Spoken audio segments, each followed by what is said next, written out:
Welcome to the newest episode of the Giants Huddle podcast. My name is John Schmeelk.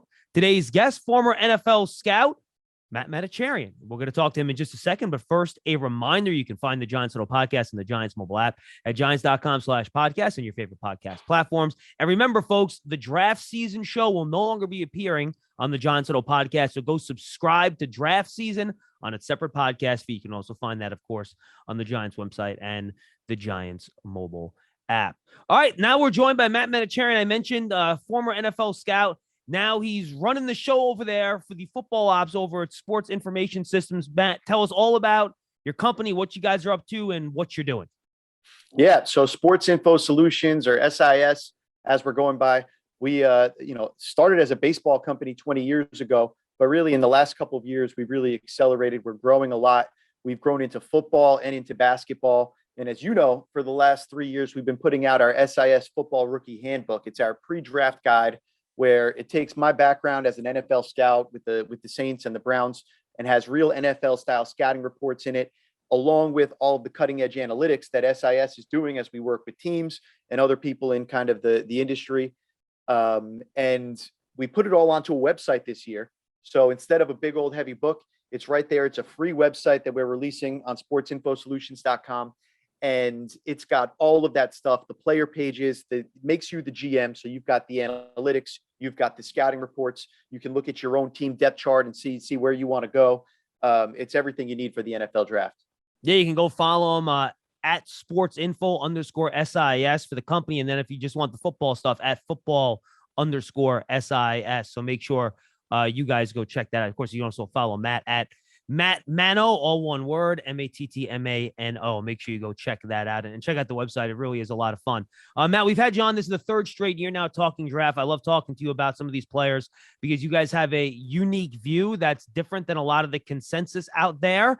Yet this year, looking at what you guys have in terms of your big board, it seems to be not much different than other boards that I've seen out there. So tell us about what you guys think about the top of this draft class. Do you kind of agree with the consensus? There aren't nearly as many true blue chippers as we've had in past seasons. Yeah, that's exactly the term that we use for it. So our top grading level, the 7.0 and above grading tier, that is our blue chip grading tier. That basically means we expect you to come in and be playing at an all-pro level as a rookie. So that's high praise. And last year there were a bunch of guys that fit that criteria, and we saw it kind of play out, Sure. with even the Patrick Surtains of the world that were going, in the back half of the top 10, still performing really, really well last year. This year, we've just got 3 guys at that blue chip level. Now there's pretty good depth throughout the first round. There are a lot of players that can help your team in this year's draft, but in terms of the super high upside, not as much that we see there. The top 3 players, though, the 3 blue chippers that we have, at number 3 is Kyle Hamilton, the safety out of Notre Dame. At number 2, Evan Neal, the tackle out of Alabama. And at number 1, it's going to be one of those 2 edge rushers. It's Aiden Hutchinson for us out of Michigan. Just he's a little bit more of a ready-made product than Kayvon Thibodeau, who's also a high-end prospect and just one grade level behind him. Now, are there any maybe red flags is too strong? Maybe a yellow flag on any of those 3 guys where you say, okay, we do have a legitimate concern. Well, this flaw, this issue with one of these players gives us some pause or question as to whether or not they're going to hit that high end of your projection. Yeah, so the boom bust guy out of these 3 is Evan Neal, the tackle out of Alabama. When you talk about Evan Neal, this is a guy who, if it goes well, we're talking Jonathan Ogden. We're talking about a guy who has that kind of upside. His frame at 6'7", 6'8", 330 pounds. And I'm telling you, he moves as athletic as an offensive lineman as you'll see. And by the way, he looks like he's 295 when you look at him. I mean, he looks unbelievable. Right, he's got that proportional. It's a proportional build. It's like, oh wow, he's 330 pounds, but actually he's like built like a normal human being, not like a round thing that a lot of 330 pounders are. Right, this isn't a Vince Wilfork body type at all. So his frame is the combination of size and athleticism. It's just something that you don't see. His upside is up at like an 8.0 grade range. His upside is the best left tackle in NFL history.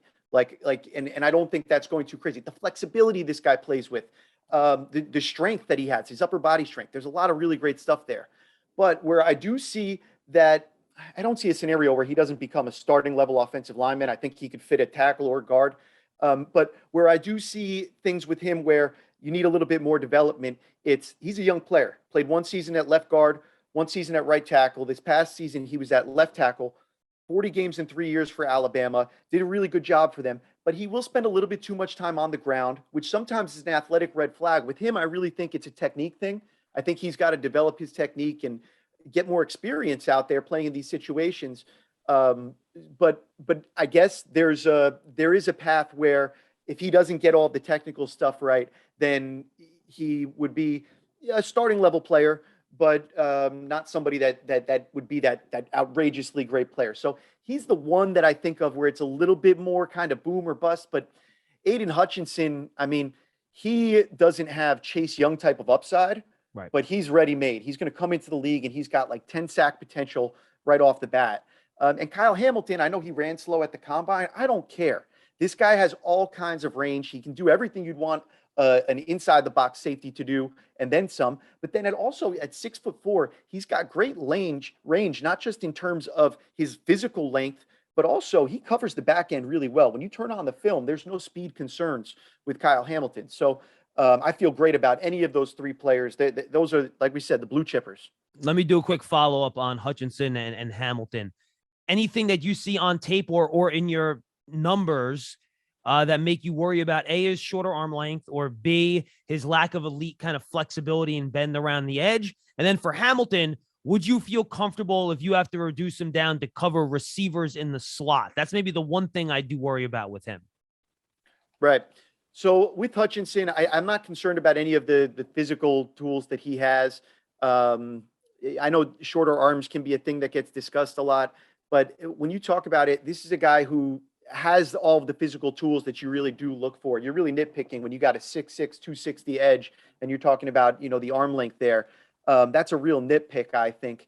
You see it on the film. When he's played against the highest level of competition that he's gone against, you've seen that he's produced as a pass rusher. He's got an 100 total points rating as a pass rusher. So like the best rating you could have, like a 99 Madden rating, you could think about it as, in terms of his performance right now. And he's got maybe not the best bend in the world. Like I said, that's why he's not the Chase Young type of prospect. Right. But in terms of actual concerns, no, I think he comes in.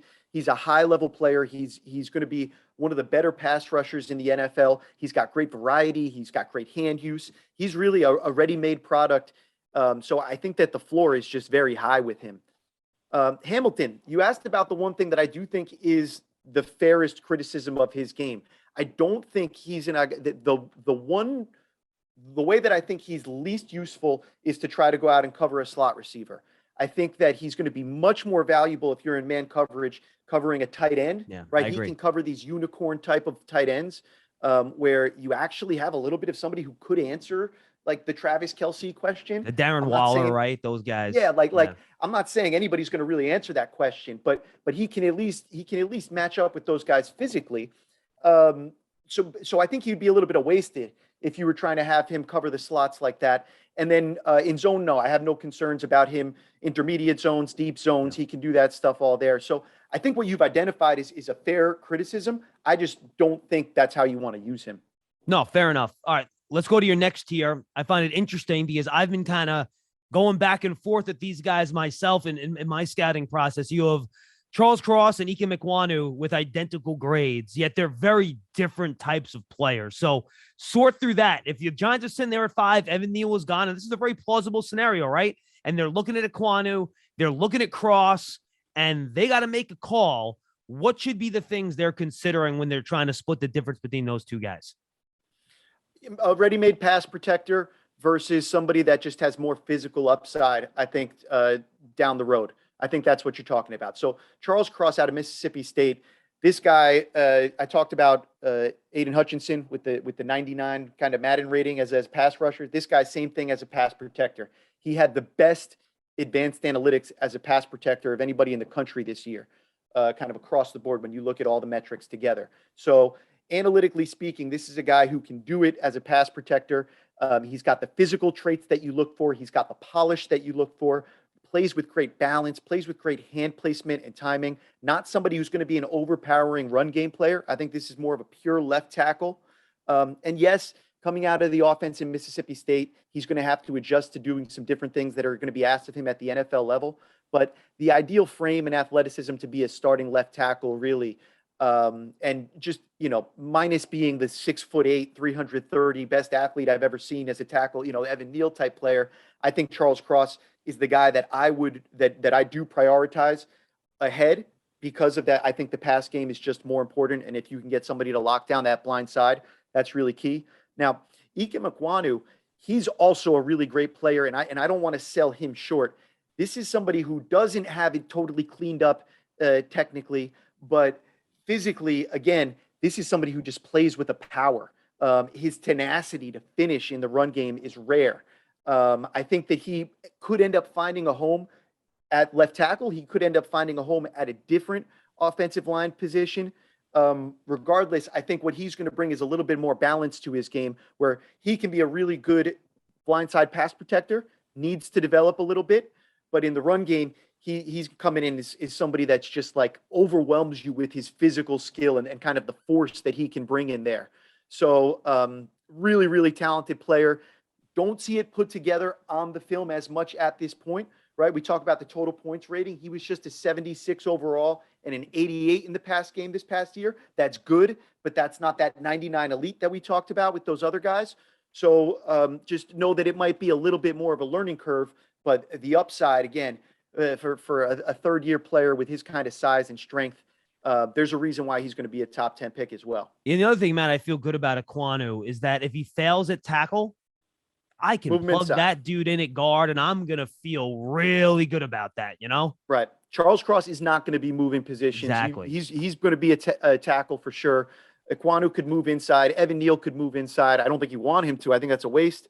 But with Ekwonu, I think you're absolutely right. Even if he doesn't get it fully together technically, as a scout, we're always careful because we think, move him inside, it's easier in there. That's not always true. Things move really quickly on the inside, and you need a phone booth short area quickness to get by in there. But when you have a guy with this kind of strength and this kind of anchor ability, that's a really nice starting point to be able to make a good guard. Now, you guys have Derek Stingley and Ahmad Sauce Gardner with identical grades. But I know Stingley, and you even pointed out in your little caption here on the website, a lot to unpack there, because if he was the same guy he was as a freshman the last 2 years, he's probably the first guy on your big board, right? So what's the NFL calculation there when you're looking at those two corners and you need one in that top 10? I love Stingley. And there's a lot of love for Sauce these days, and rightfully so. But let's start with him because I think he's a really interesting player. Like you mentioned, as a freshman, he played that year. He looked like he was going to be the number one pick in the draft based off that season, just as soon as he was eligible. As a player, when he is at his best, and we've seen this sporadically when he's been on the field the last 2 years, it's mostly been injuries that have been the concern. This is a guy that you can tell has a receiver background, but he also has the twitchy athleticism to where he's not the guy that couldn't make it as a receiver. And so he's playing defensive back. He's like, I'm too good at being a reactive athlete to not play defensive back. And then, I'll also go and high point the ball in the air too and make all the plays in there. In man coverage, he's a unique player where I think against the top talent receivers in the NFL, you'll be able to put him one-on-one on an island, and you'll be able to feel good about him out there. You see it against the Alabama receivers. You see it against guys that are playing in the pros these days. He's just an unbelievable cover corner, and that ability to play man coverage, there's no trait that I look for above that on the NFL level. And he's somebody who's also shown the ability to turn the ball over too. What do you get concerned about? The Liz Frank injury that he went through this past year. That's one of those things where there are some injuries where you don't get very concerned about the long-term outlook. That's one thing that's going to be a drag on him a little bit. We try to grade the player and grade what he is in terms of physically where he's at right now and what he's going to be by his second season. But that is something that if you're a team, and I think you're considering where you want to go, that's the part about Stingley where you can talk yourself out of it. Now, where you can talk yourself into it is if he gets back to what he was at his full health and he's what he could be, I think you're talking about one of the best corners in the NFL. I think we saw Patrick Surtain, we mentioned him before, come out last year and become one of the best corners in the NFL right away. I think we're talking about a similar level player here. This is a really rare talent. And how about Sauce? Yeah, so talk about Sauce a little bit because Sauce is getting just a ton of love, and the reason why he gets that love again is I said that most valued skill is the ability to play man, and specifically the ability to play press man. Yep. So when you get a 6'3" kid like this who's got the length and all of the measurables that you look for, and then you flip on the film and you see what he's doing there. This guy's beating people up in the press man game. He's getting himself in great position when he's playing. Specifically in that press, he's really comfortable, got good hand use, got good feet, great reactive athleticism to mirror, and he's shown the ball skills as well when to make plays in the air. So again, a guy with a lot of really good performance metrics. When you talk about what he's allowed this year, he's just been a lockdown guy and somebody that teams need to avoid. And I think that if there's a team that wants to play press man, same way you saw J.C. Horn come out last year, if he had stayed healthy, he was playing just as well as Patrick Surtain last year. This is that sort of guy where we're going to move him all over the field. He's going to be long-armed. He's going to have the ability to just beat guys up, and we're going to trust him to play that bump and run and chase with them and just be longer and stronger. With the mirror match skills to be able to match them all over the field. Not somebody who ideally we want to be doing a lot of off-man stuff with.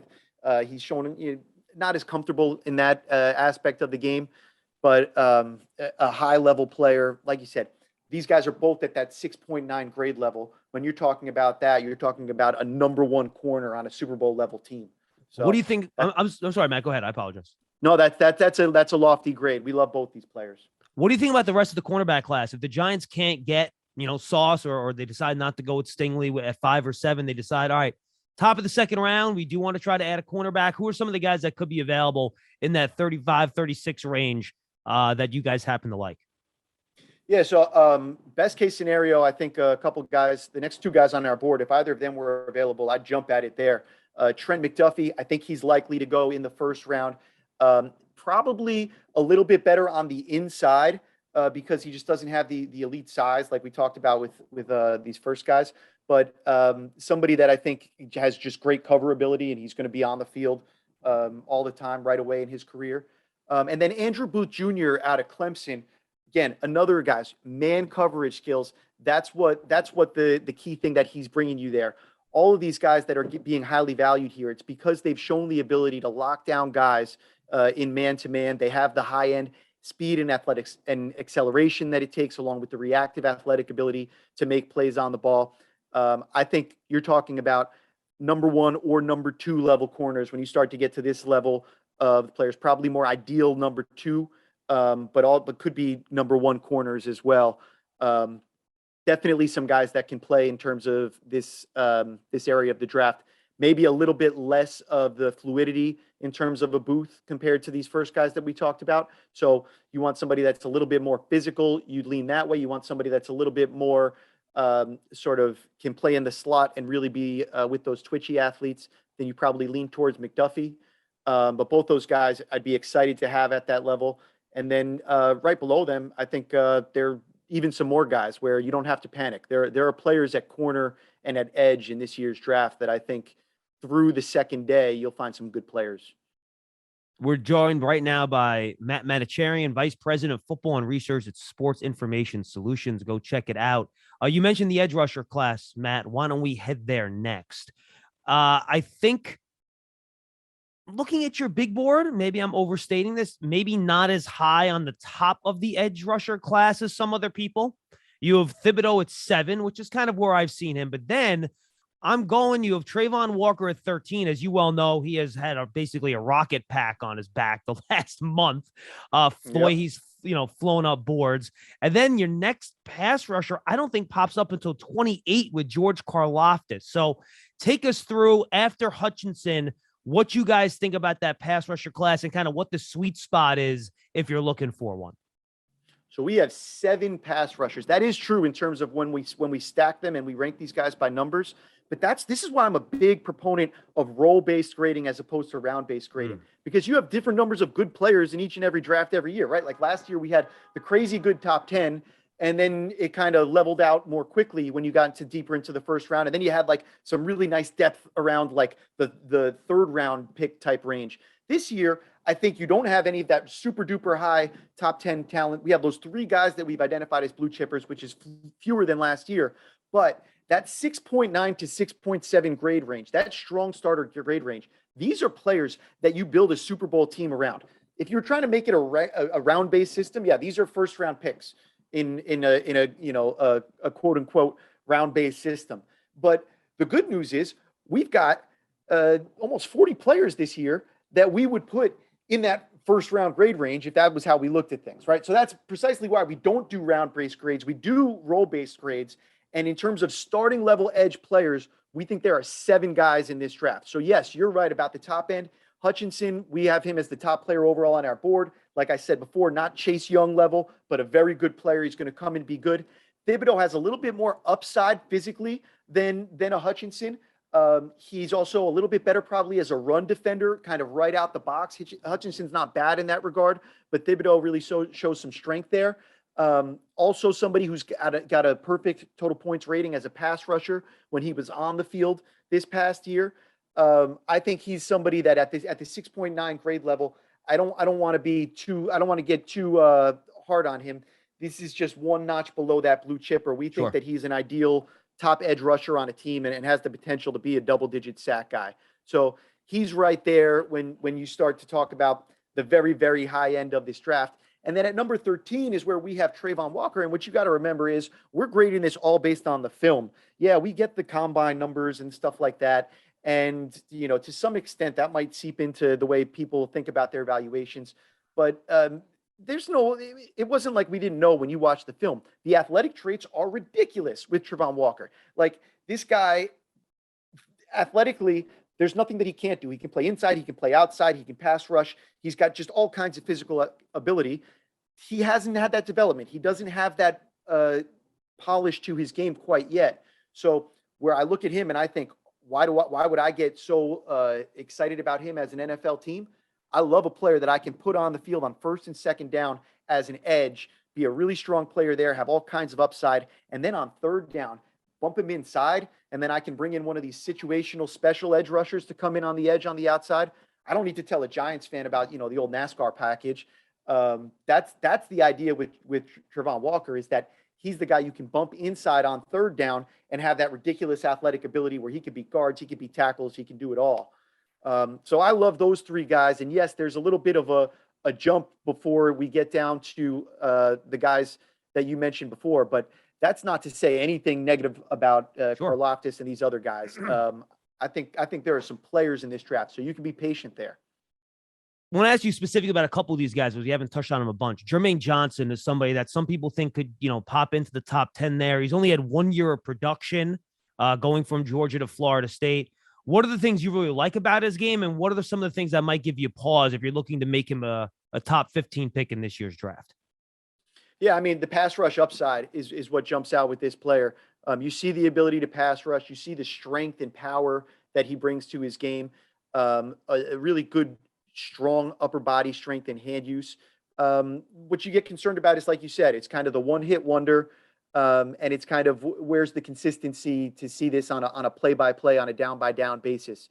Looking into his advanced stats, some of the things when it comes to his sack rate, his pressure rate, it doesn't always line up. He seems to have really good pressure in some instances and then really bad in other places. And then when you go into his report, which our primary scouts, Patrick Morris and Jonathan Miklos, who broke him down, for all the upside that they find and a lot of the things that get you really excited, the lack of motor, the lack of ability for this guy to be an edge who can drop back and kind of play in pass defense, not somebody that's going to fit in that way, a better fit for a 4-3 team. There are just some questions that we see in his game where, for all the pass rush upside, for all the ability to make the plays in the backfield, there's also been a sort of lack of consistency that we're not so sure about. A couple other guys that I think you maybe like a little bit more than others. Myjai Sanders at a Cincinnati, a player we even talked a ton about. I think Kingsley Enagbare at a South Carolina. What is it that you guys like about those guys? You have him with identical grades to Jermaine Johnson with a 6.7. Yeah, let's start off with Majai Sanders. Again, out of Cincinnati, we're talking about this player who has the arm length. He's 6'5". So when he's coming around and he's in his pass rush game, he has the ability to really keep the offensive lineman off of him. So you see that despite his size, he's got the good pad level. He uses his hands to keep players off of him, and he can mix up his pass rush moves as a result, and get home through that. So there's really good upside as a pass rusher because of that ability. The first step is good. It's not the kind of crazy explosive that we see from like a Thibodeau, or somebody like that. He's a little bit light as he's coming out right now. We have him at just 228. So you'd like to see him get a little bit kind of more sand in the pants, as you look at him there. But really, when you picture where he's at kind of a year from today, once he's had the chance to kind of develop his body a little bit, and get into the NFL level, I think he's an ideal 3-4 player, but he can do a 3-4 or a 4-3. And he's going to be an edge rusher, a true edge defender, using his arm length to set the point of attack there. And then somebody who's also going to hopefully become, develop into a guy who's in that 10 sack range, if everything can pan out. And then Ekwonu is kind of like a bigger guy, right? He's 258. He wins with power. He's got some length to him. He's a guy that I've kind of had back and forth with Arnold Ebiketie from Penn State, where you guys aren't quite as high on as others. Can you compare and contrast those two guys a little bit? And when teams are trying to sort through this, very deep, middle half of this edge rusher class, when you're trying to make those types of decisions. Well, what we like about Ekwonu that he's been able to put together, that I think separates him a little bit is sort of the production on the field in a lot of the metrics that we really care about in the pass rush game. So it doesn't always show up in the basic stats, but as a pass rusher for the last 3 years, this is a guy who's had a rating above 95, despite the fact that he's only been 3.5 sacks, 5.5 sacks. What we've seen in terms of when he's been out there and had the opportunities, his pressure rate's been very good. When offensive schemes have been doing things that are, when you removed out the 3-step drops and the RPOs and some of the junk that gets in the way of the sack stats and some of the final stats that have their limitations, and you look at what we call true pressure rate, this is somebody who's really done an excellent job in that regard. He drew 6 holds this year, and 11 over the last 3 years. So somebody who's making a lot of plays that show up in some of our statistics that maybe don't show up in terms of just the basic sacks and things like that. Where we worry about him, needs to work on the run game anchor, needs to get a little bit better to make sure he can be on the field for all 3 plays. But he's going to be, I think, a situational pass rusher from day one, and I think he grows into a starting level player. No, that's awesome. And a guy like Ebiketie, who I think some people think probably is a little bit more toolsy than an Ekwonu. Did you guys just not see as much consistent production out of him? Yeah, I think that's fair. I think that's a fair way to look at him. When we turn on the film there, it was John Todd who was our primary scout, and he noted the tools. He said he saw the tools and he felt good about it. But in terms of somebody, the play strength and along with the pass rush repertoire, those two things combined, didn't see the frame where he was going to develop into somebody who was really going to be able to hold up like that, and doesn't have the sort of the length and some tools, like he's got the arm length, but he doesn't always utilize it in a way where he's getting home to the quarterback. So just in terms of the betting on whether or not that polish is going to shine through or not, it's just a different feeling in terms of one guy where we feel like he's shown it, done a little bit more, and shown the ability that when we look into the advanced stats, he can come there. Whereas when we looked at Ebiketie a little bit, it was a kind of a half step down, but that's a meaningful step when it's the difference between actually making it onto the field to contribute or not. Absolutely. All right, let's do one more defensive spot here, Matt, before we jump back to offense real quick. We've talked a lot about Devin Lloyd and Kobe Dean, the 2 top linebackers. So I'm gonna go to that next group because Messi's maybe is the wrong word, but I think a lot of people see these guys different ways because, as you know, linebacker is a very role-based position. What are you asking these guys to do when you have them on the field? The Quay Walkers, the Brian Asamoahs, Damone Clark, Christian Harris, Leo Chanel, Chad Mumma, small school guy like Troy Anderson, How do you kind of separate that next group of linebackers, and what kind of roles do you see for some of these guys that maybe you really like? Yeah, so that's the thing with those first two guys you mentioned, Lloyd and Dean. They have that 3-down ability. They have the ability kind of in all phases where you're not worried about them ever having to come off the field. With these other guys that you're talking about, you're having to pick and choose different things that you either like or that are a little bit of holes about them. So Quay Walker's a guy you mentioned. The physical traits there are really, really intriguing. He's got the athletic profile, like not so unlike his defensive line mate. He's somebody coming out of Georgia who just has a lot of physical ability where I've even heard some scouts say that they like him above an Nakobe Dean just because of the physical upside that He almost has. looks like an edge rusher. The way he's built is long, he's lanky. He kind of has that look to him.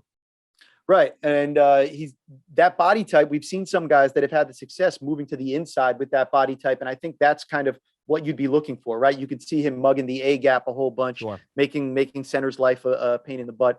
I think that's what you look at with that sort of a player flowing through. Damone Clark, he's another guy with a lot of length. He's another guy that I think could play any off-ball linebacker position.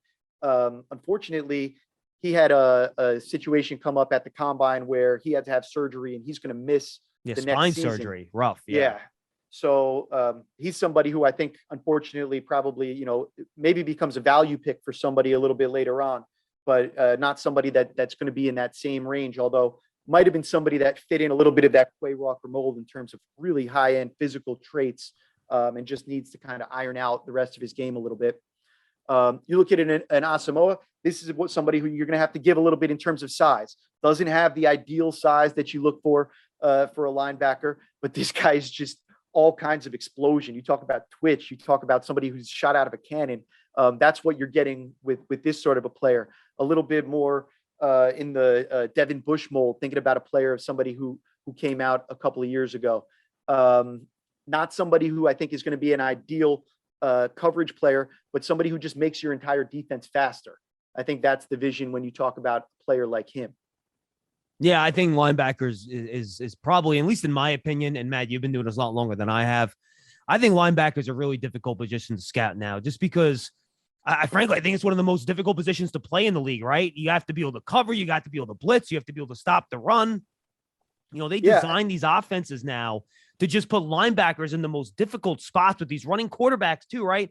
There are so many things these linebackers have to do, and to figure out whether or not they can, based on very specific things they're asked to do in college, and maybe not others, I just think is really, really difficult. Yeah, you got to make sure you're getting somebody that fits what you're trying to do.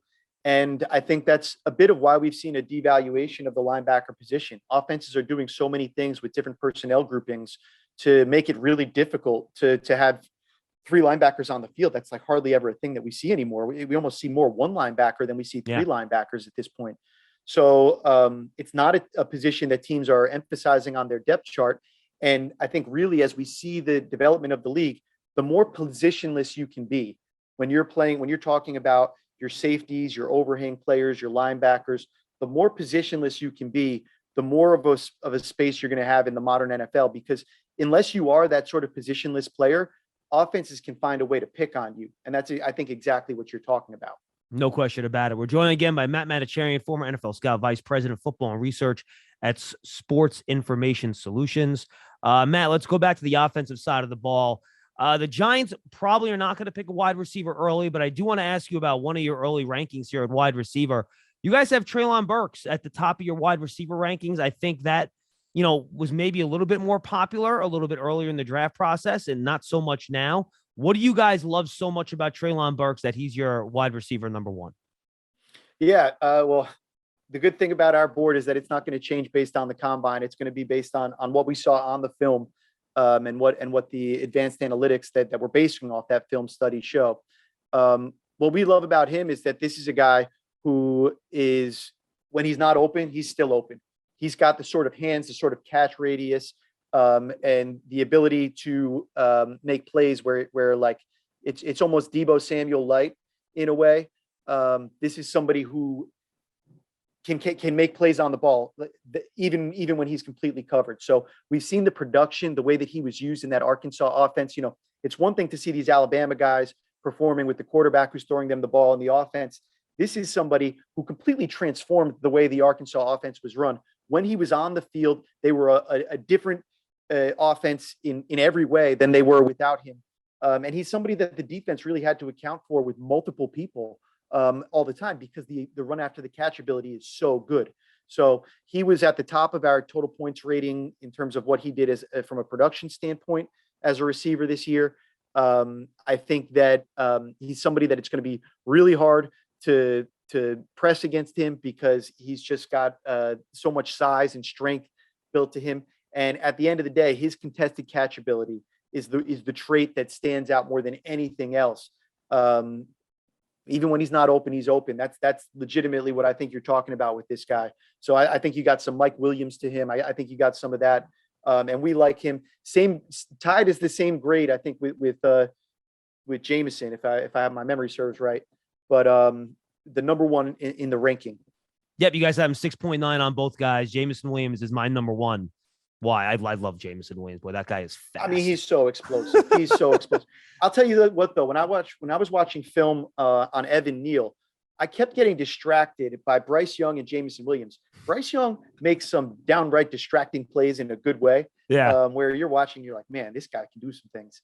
Jameson Williams has, like, I don't know if you remember what Ted Ginn was like when he was coming out of Ohio State, but he would have these explosive plays. He would do things you never saw before. Just seemed like he was toying with the defense sometimes. And then he would also do some stuff that would just drive you nuts. Like, how are you going to drop that ball? Like, why are you running out of bounds over there? Like, what happened to you? The turf monster come and get you on this play? Like, what happened there? So he reminds me of that. And again, I mean, that's a loaded comparison because he had such a bizarre and long winding career. Yeah. But Jameson Williams is one of these guys where it's like the explosiveness and the upside, it's enticing. Going to need to see some seasoning, I think is fair to say. Yeah, but let me tell you, man, it's when you play in the SEC and you're by far the best athlete on the field every time you play and it's not close, that's saying good something. Sign? Yeah, I think so. A couple, you guys have a deep wide receiver board here, and it's going to be like this every year now, right? With 7-on-7, all this stuff. Three guys that you seem to like a little bit more than others. Tell me why. And we haven't talked about him a bunch on these shows, so I'd love to get your take. George Pickens, who I love, who I think could be a steal for the Giants at the top of the second round. You have him even ahead of Drake London on your chart here, which I think is really interesting. And I trust me, I understand why when you watch him. He's excellent. And then a couple other guys that you have here that you also really like. I'll get to those in a second. But first, I want you to focus a little bit on Pickens and why you guys are so high on him. Yeah. So unfortunately was injured and so missed a lot of this past year, which made him a little bit of a tougher eval. But this is a guy that when he's been on the field over the course of each of the last 3 years, he's been just an unbelievable big play threat from one of these big body type receivers. So that's where I think you get the interesting combination of skills with him. He's not the like elite contested catch guy like we just talked about before, but he's just one notch down from that. You're talking about a 6'3" guy, lots of length and a big catch radius, but also he can run.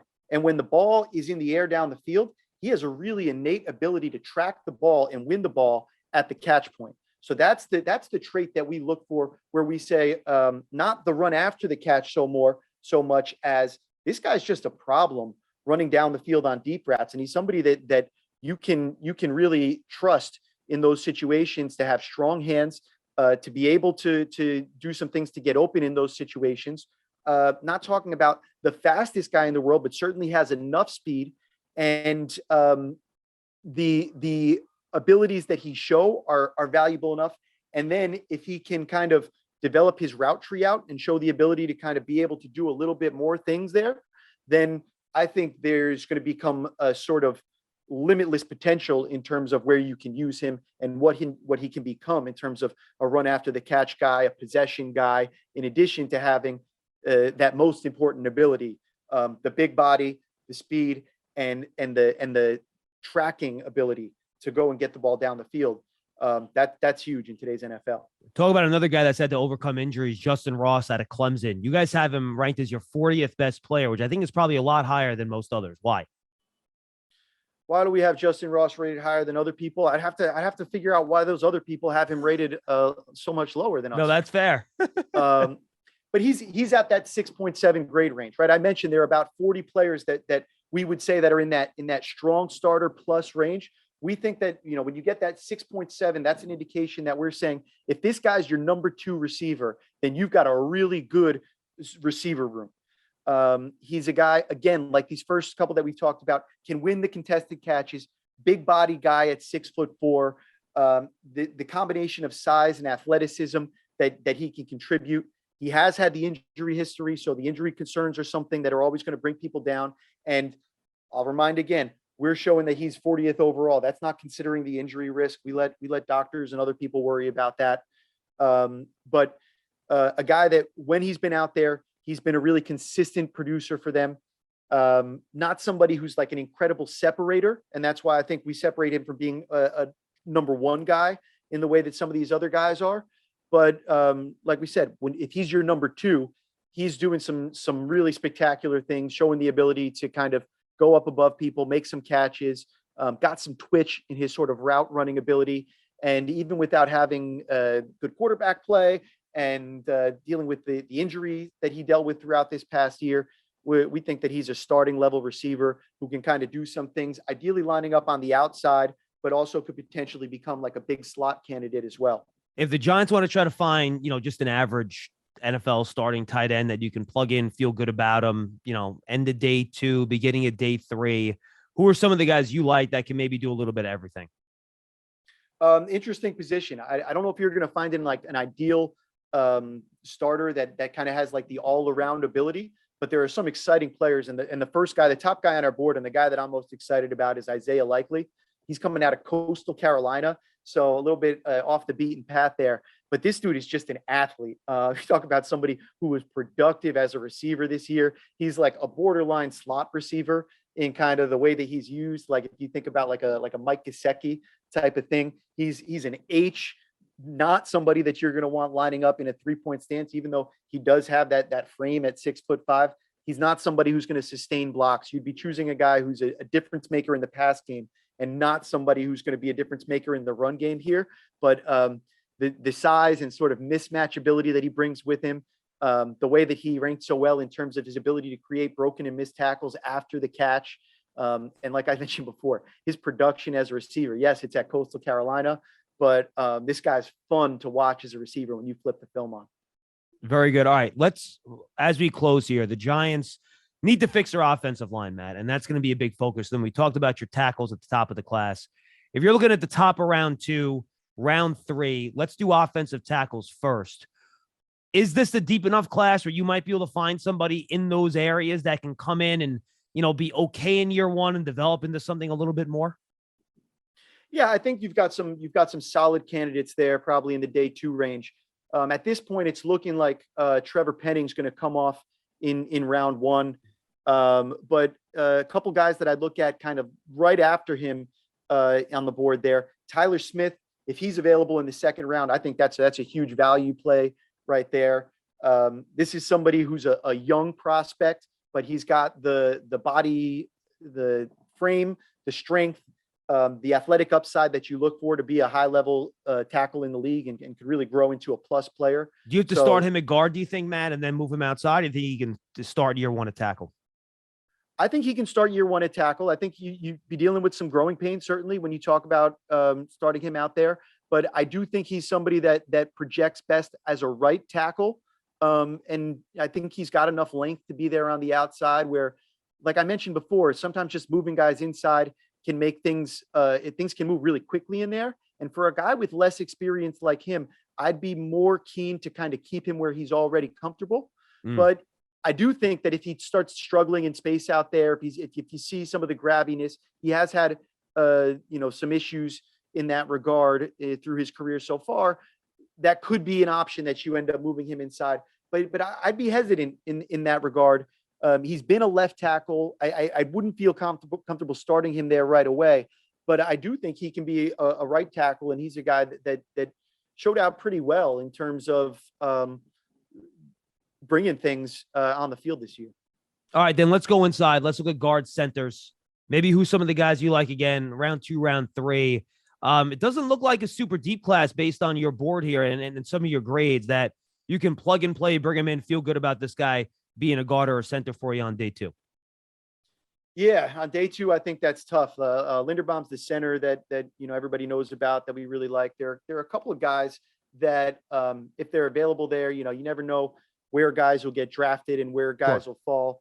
But I do think that that's accurate, that after you get past probably the top, well, let's say 4 prospects in the draft, 3, 4 guys, there is a bit of a drop off, and you start to talk about guys that maybe you can slide them in as guard. And if you have somebody really good playing next to them, you can get by with them in there. But not a lot of people that have both the athletic upside and the polish in their game where they're going to walk onto the field and be really ideal players there. So I think that for all the depth that you see at corner, at edge in this year's draft, it's harder to say the same thing about the interior offensive linemen. Matt, I can't tell you how great this website is. Before I get your prediction for the Giants here, just tell the folks one more time where they can find your guys' rankings at Sports Information Solutions and anything else you guys want to put out there, because I've been going through it while we doing this interview, and the profiles and the board and just the slickness of it is really, really nice. Yeah, well, I should direct you over to the Giants team page because that's a cool place to check out too. I appreciate it. The site is nfldraft.sportsinfosolutions.com. So nfldraft.sportsinfosolutions.com. If you can't remember that, hit us up on the Twitter page, search for it. I'm sure it won't be too hard. But what you get there, you get all of the stuff that makes you the GM. Player pages where you have all of the stats, all of the analytics, along with the NFL style scouting reports for each of these players. You can see things ranked out in the big board, as we've been talking about. You can also see leaderboards of all of the different advanced stats at each position. And one really cool thing that I'd want to draw your attention to is if you click over on the NFL teams drop down, you drop into the Giants page, you can see all sort of different information about them. You can see, even though they won 4 games last year, our SIS WAR metric would have expected them to only win 2 games last year. You can see that they ranked 27th out of 32nd in terms of their decision making. That's like 4th down decision makings and things like that, which I'm sure surprises you because 27 sounds way too high. But on the Sonar depth chart, that's the feature that I think is the coolest. You can look at the Giants roster as it stands now, and you can see a color-coded depth chart where you can see, okay, we are a little bit stronger at wide receiver. We feel good about one of the cornerback slots. We feel good about one of the linebacker slots, but a lot of the rest of the positions, a lot of weakness on the offensive line. Obviously not feeling great about the quarterback position. Need some upgrades on the defensive line. You can see all of that there. You can click around on the different players and you can get a sense of what the depth looks like at each position there. And you can use that to help guide you in terms of, I'm never going to be a proponent of need-based drafting, but you can get a better understanding at least of what your team's doing now, so you can understand a little bit more where you want to improve and where you're hoping to get better. And Matt, I said I was going to ask you about the Giants predictions, but I forgot. I got to ask you about the quarterbacks real quick. You don't have anyone in your top 32 here, right? I mean, I see a couple 6.6 grades. Bailey Zapps is 6.3. Just give me a quick overview of the quarterback class and when you think one of these guys should go, not necessarily when they will go. Yep. Our number 1 quarterback is Malik Willis. He's a lot of people's number 1 quarterbacks. We've got him at the same grade range as a Kenny Pickett, even though they're very different prospects. This is a tough year for quarterbacks because there's really the one guy, I think, Malik Willis, who has the physical ability and upside that gets you really excited. But the film is very messy right now. This is not somebody who's near ready to come in as a passer. He's going to need much more polish even than Lamar Jackson did coming in as a passer, to give a comparison there. But, he's about the only person I'd feel putting in the same sentence with Lamar Jackson is from an athleticism standpoint. Like Malik Willis has some athletic traits that remind me of Michael Vick in some ways, because he's got some really good athletic ability as a runner, and he's got that arm talent where he can just fire an absolute cannon on the run. So the arm talent and the special traits I think he gets helped by the fact that players like Josh Allen and Patrick Mahomes have come in and so quickly become some of the best players in the NFL. They were guys that came in maybe with some question marks that developed really well into high-end players. So sort of the ability to kind of teach accuracy, which is starting to become more of a thing than it ever was back when I was coming up as a scout.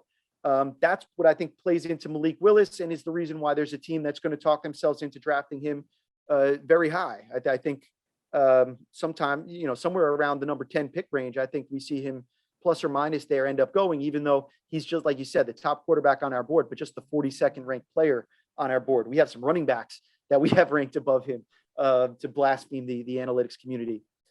Besides that, there's guys, Kenny Pickett, I think he's pretty ready-made. I think he can come in and be a sort of decent, like a replacement level NFL starter right now. But I think you'd be hard pressed to find a high upside with him.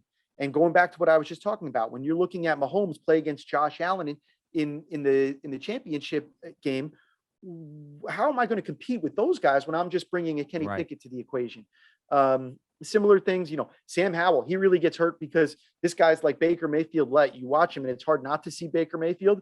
And Baker had, the worst season of his career and the stock's never been lower on him. He drops a little bit there. Desmond Ridder is a guy that I was the primary eval on. I think he's got, really nice polish. He's a great decision maker. He kind of does everything that I love about a quarterback. He does really well, but the arm talent, I just don't think is there. I don't think he has the accuracy or arm strength to be an NFL quarterback. The release is inconsistent. The ball comes out differently. Maybe he's one of these guys that can learn that trait, like we talked about with some players in the past, but I'd be surprised there. I see him more as an ideal backup than somebody that I'd bet on in that regard. So, Matt Corral, another guy where we got to see what he looks like coming out of that Ole Miss system and actually getting into a real NFL offense. That's going to be the big test with him. Good athlete, not a Malik Willis athlete, but somebody that can play in there. These guys are all in the mix. These guys are all, I think, are day two guys, I think, in an ideal world. But the way things go, we know quarterbacks rightfully are the most valued position. And so you're going to value them a little bit higher and they're going to get pushed up the draft board for that reason. I have a hard time with the upside for any of them to be Super Bowl level contending quarterbacks, with the exception of Malik Willis, who has the lowest floor to go along with it. Nah, man, I think your analysis is right, spot on. All right, real quick before we say goodbye, give me the ideal situation. If you're trying to set the Giants up here for future success, walk away from 5-7, where are you going to be really happy? Well, I got to start off by saying anytime that you have a trade down possibility and you can collect even more, that was one thing good old Dave was good about, actually, gathering some extra picks there. So I'm always a fan of that. But I do think that the draft shakes out where at number 5, if you can grab any of those top 3 prospects that I talked about, any of those blue chippers are available, that's the first thing that I reach out for and grab. And then secondly, I think you'll feel really good kind of knowing that if you want to go tackle there, Evan Neal, Charles Cross, Ekwonu, one of them is going to be available. Maybe multiple of them are going to be available. So I think that would be a really strong pick.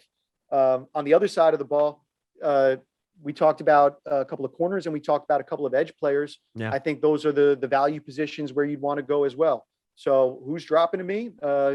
Is it Stingley? Is it Ahmad Gardner?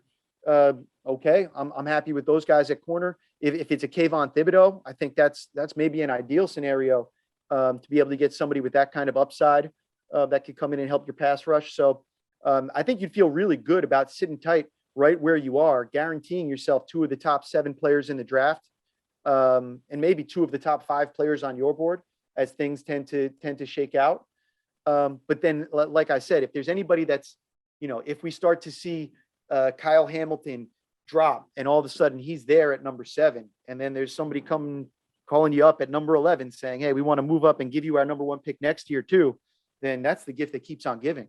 So I'm always listening when that's the offer. Matt, I'm with you. I agree. Matt Manocherian at Matt Mano on Twitter, Vice President of Football and Research at Sports Information Solutions. Go check it out, folks. You just go back, get the link. Matt talked about it. It's fantastic.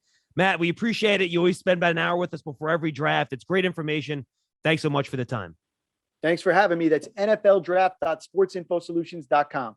Yep, check it out, folks. It really is fantastic. From Matt, I'm John Schmeelk. We'll see you next time on the Giants Huddle Podcast.